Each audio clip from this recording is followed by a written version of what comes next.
Alhamdulillah wassalatu wassalamu ala Rasulillah. Kita lanjutkan I'lamun Muwaqqi'innya. Kemudian Ibnu Qayyim membahas tentang celaan terhadap ra'yu dari para sahabat Nabi SAW. Yang pertama itu dari Abu Bakar radhiyallahu an, di mana Abu Bakar berkata, "Ayu ardin tuqilluni wa ayu sama'in tudhilluni in qultu fi ayatin min kitabillah bi ra'yi aw bima la a'lam." Beliau berkata, bumi mana yang akan menjadi tempat perpijaku dan langit mana yang akan menaungiku jika aku berkata dalam ayat Allah dengan sebatas ro'yuku atau dengan apa yang aku tidak ketahui. Perkataan beliau ini, ya akhwat Islam, menunjukkan Abu Bakar sangat hati-hati dan beliau tidak berani menafsirkan Al-Quran sebatas dengan ro'yunya sendiri. Makanya Ibnu Katsir mengatakan bahwa menafsirkan Al-Quran dengan sebatas ra'yu itu hukumnya haram. Di antaranya perkataan Umar bin Khattab, di mana beliau berkata, kata Umar, "Ya ayuhan nas, inna ra'ya innama kana min Rasulillah sallallahu musiban. Inna Allah kana yurih wa innama huwa minna dhann wa takalluf." Wahai manusia, sesungguhnya ra'yu yang berasal dari Rasulullah SAW itu pasti benar, karena Allah yang memberitahunya. Adapun ra'yu kita hanya sebatas dugaan-dugaan saja, artinya belum tentu benar. Umar bin Khattab radhiyallahu anhu juga berkata, asbah ahlu ra'i a'da as-sunan.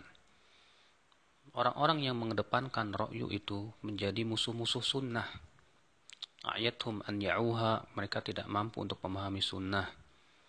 Wa tafallatat minhum an yaruha, dan teruput untuk meriwayatkan sunnah.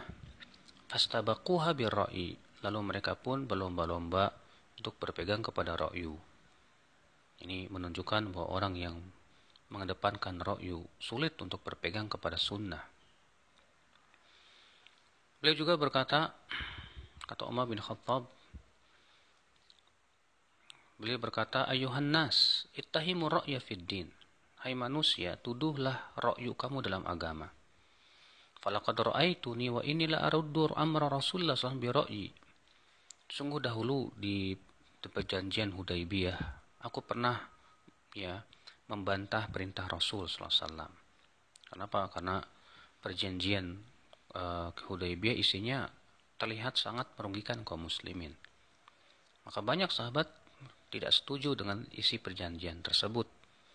Akan tetapi karena itu sudah perintah Allah dan Rasulnya, dan pastilah ada yang lebih maslahat dari itu, dan ternyata benar. Setelah perjanjian Hudaybiyah itu kaum muslimin menjadi bebas sebebas-bebasnya untuk mendakwahkan Islam. Sehingga Islam menjadi semakin melebarkan sayapnya kemana-mana. Sehingga Umar pun dari situ mengambil kesimpulan bahwa ra'yu kita ini harus dituduh dulu. Jangan sampai ketika ada dalil yang seakan-akan tidak setuju oleh ra'yu, lalu kita langsung tuduh dalilnya. Jelas ini sebuah kesalahan ya akhwat Islam. Kesalahan yang fatal adalah ketika kita mendapatkan suatu dalil dan kita menganggap dalil ini tidak sesuai dengan ra'yu kita, lantas kita tolak dalil. Selama dalil itu sahih. Seharusnya yang kita tuduh adalah ra'yu kita terlebih dahulu, bukan dalilnya. Itu adalah adab yang harus kita perhatikan di dalam masalah sikap kita terhadap dalil. Abdullah bin Mas'ud juga radhiyallahu an, di mana beliau berkata, kata beliau dalam riwayat Masruq dari Abdullah bin Mas'ud, "La ya'ti 'alaikum 'amun illa wa huwa syarrun min alladhi qablah." Tidaklah datang suatu tahun pun kecuali tahun sebelumnya atau tahun setelahnya lebih buruk daripada tahun sebelumnya. "Ama inni la aqul amirun khairun min amir wala 'amun akhsab min 'am, walakin fuqaha'ukum yadhhabun, thumma la tajiduna minhum khalafan." Aku tidak katakan bahwa maksud hadis tersebut adalah pemimpin kalian lebih baik daripada pemimpin setelahnya, atau tahun lebih subur daripada tahun setelahnya, tapi bukan itu maksudnya. Walakin fuqaha'ukum yadhhabun thumma la tajiduna minhum khalafa. Tapi para ulama kalian yang pergi satu persatu kan, tidak ada lagi yang mampu menggantinya.